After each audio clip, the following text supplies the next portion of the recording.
every other addiction is that you have to keep doing the thing you're addicted to. It's the only one. And it's everywhere. Yeah. Not that crack isn't everywhere and heroin isn't everywhere, but it's not. I've never. Yeah, there's not heroin on this table. You know what I'm saying? There's a cookie on here somewhere, food, probably. You know? There has been. Yeah. But food is something that you need to sustain you, to keep alive. Like, imagine if you were a gambling addict, but you had to play a few hands of blackjack every day. Every day. That's crazy. Yeah, like you had to. Like you got to play at least two. Stay alive. Yeah, to so stay alive. You can imagine I started, and with that mentality, I said, well, the first thing I'll do is, let me, how can I cut back how much I'm eating?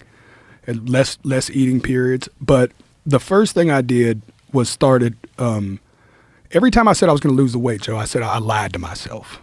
We talked about this. I would tell myself, I'm going to do this, I'm going to go do that, and then I'd go tell my family that. So the lie started with me, though. There's a big person listening to this right now, or a drug addict, or somebody who wants to change some part of their life that right now is going, I'm going to start next Monday, or I'm going to start Friday, or I'm going to start. They have a start date. And then that Monday comes and they never do it. I told you, I was like every other fat fuck.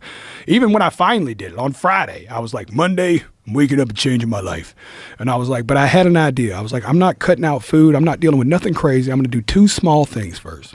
I'm going to cold plunge, because I've been watching Dana White do it, and it seems to be working for him. That's how just naive I was to the whole thing at first. I was like, Dana's cold plunging, he got in shape. I was like, and I reached out to Gary immediately, like right around that 39th birthday, I reached out to Gary Brecka, and I just sent a message to Brecka Blind that said, do you work with fat people?